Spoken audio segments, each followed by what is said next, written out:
दोस्तों, जब से चुनाव की घोषणा हुई है, हम आपको इस पे चुनाव के बारे में भी जानकारी देंगे और आपके लिए कुछ बड़ी अपडेट भी शिक्षा जगत से भी जुड़ी हुई देंगे।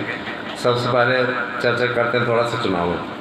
देखिए, जब से कर्नाटक के 224 विधानसभा सीटों के लिए चुनाव की अधिसूचना जारी हुई है, आपको जैसा कि मालूम है, यहाँ पे 13 अप्रैल तक कुल मिलाकर के नामांकन दर्ज किया जाएगा और उसके एक महीने के पश्चात मैंने 10 मई को यहाँ चुनाव है और चुनाव के पश्चात यहाँ पे मतगणना होगी 13 मई को।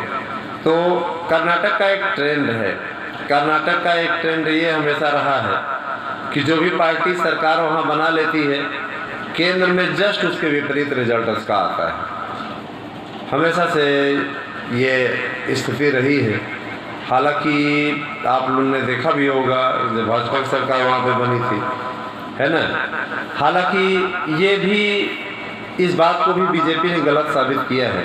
हमेशा से भाजपा ने कई ऐसे रिकॉर्ड भी तोड़े हैं, जैसे कि आप अगर देखें यहाँ का प्रकरण यूपी में कोई दूसरी बार सरकार लगातार नहीं बना सकता था, बना के दिखाया, है ना। कई ऐसे स्टेट हैं जहाँ पे बीजेपी की सरकारें रिपीट हुई। उत्तराखंड का भी एक उदाहरण आप देख सकते हैं। तो चुनावी जानकारी के लिए आप हमारे यूट्यूब चैनल पर जुड़ जाइए और अब इस चैनल पे आप लोगों को इसकी सूचना मिलती रहेगी। वैसे इसको चार्जिंग के लिए दे रहे हैं, अभी कराएंगे तो फिर बड़ी अपडेट इसके माध्यम से थोड़ी आवाज़ आपके बीच में अच्छी जाती है। तो कहने का मतलब ये दोस्तों कि आप लोग अच्छे तरीके से जानते हैं कि इस समय चुनावी माहौल बनाया जा रहा है। मोदी जी जो कि देश के प्रधानमंत्री हैं, उनके नेतृत्व में लगातार 9 वर्षों से भारत प्रगति के मार्ग पर चल रहा है, ऐसा उनके समर्थकों का कहना है।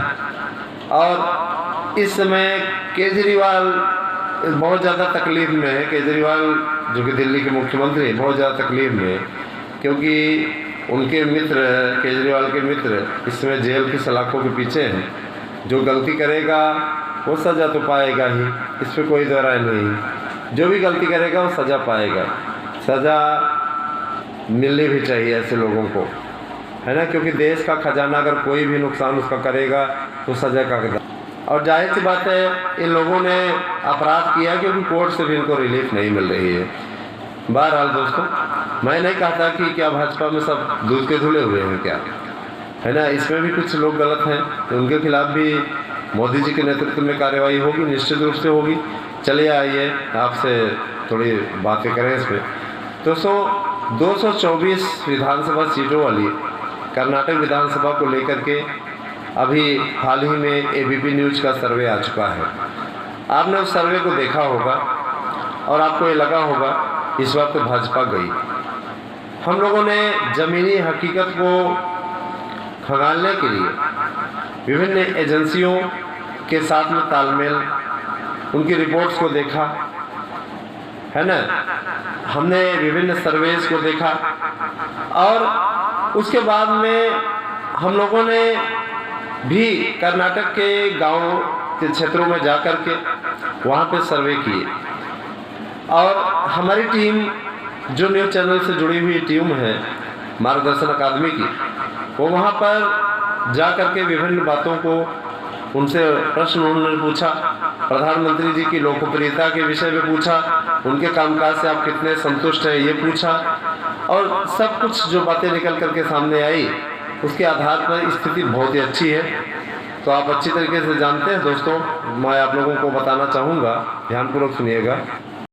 जैसा कि दोस्तों आपको विदित है, मैं बताना चाहूँगा कि वहाँ पे 224 विधानसभा सीटें हैं और जाहिर सी बात है 224 विधानसभा सीटों में पहला पसंद मुख्यमंत्री के लिए पूछा गया। तो देखिए, ये वहाँ पे मुख्यमंत्री को लेकर के कांग्रेस में भी मुख्य स्थान है। भारतीय जनता पार्टी में तो वासवराव मुंबई में सीएम है ही, बहुत कुछ चल रहा है। तो अब देखिए, इस पर मैं आप लोगों को अवगत कराना चाहूँगा। अगर आज चुनाव होते हैं, जो अभी तक माहौल है, भारतीय जनता पार्टी ने भी एक भी प्रत्याशी की घोषणा नहीं की है, क्योंकि कांग्रेस ने दो दो लिस्ट जारी कर दी है। जेडीएस केवल एक विशेष क्षेत्र में ओल्ड मैसूर में ही मजबूत है। तो इस स्थिति को देखते हुए जो हमारा सर्वे आया हुआ है, मैं इसको बताना चाहूँगा। आज अगर चुनाव होते हैं तो कांग्रेस और भाजपा के बीच में लगभग बराबरी की टक्कर है। वोट परसेंटेज में हर फर्क थोड़ा है। 108 सीट बीजेपी को मिल सकती है और 108 सीट कांग्रेस को मिल सकती है। शेष बची हुई जो सीटें हैं वो जेडीएस के खाते में जा सकती हैं, ठीक है।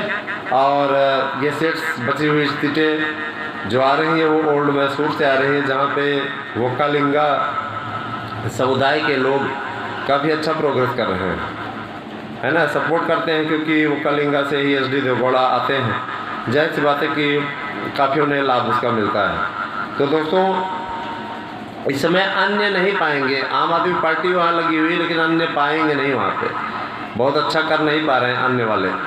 तो जाहिर सी बात है कि अगर आपको चुनावी सर्वे की न्यूज़ हमारे यहाँ चाहिए तो आपको अवश्य मिलेगी दोस्तों। हम आप लोगों को विशेष अपडेट के साथ उपस्थित आपके बीच में रहेंगे। साथ ही साथ आपको शिक्षण जगत का भी बुलेटिन मिलता रहेगा, है ना। ज़्यादा से ज़्यादा संख्या में हमारे साथ जुड़िए, जिससे कि हम आप तक सूचनाएं पहुंचा सकें। अगले चुनावी सर्वे में हम पुनः मिलेंगे, और चुनावी सर्वे ये हमारा हर 4-5 दिन पे हुआ करेगा, जिससे कि आपको अपडेट मिलती रहे।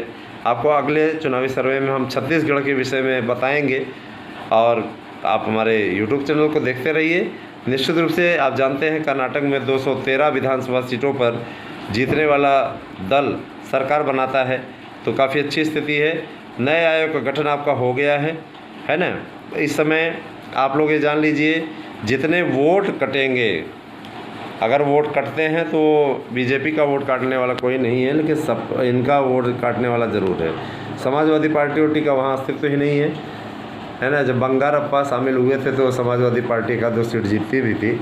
अभी बंगारप्पा का भी पता नहीं। और ठीक है, चलिए ठीक है, बहुत बहुत धन्यवाद।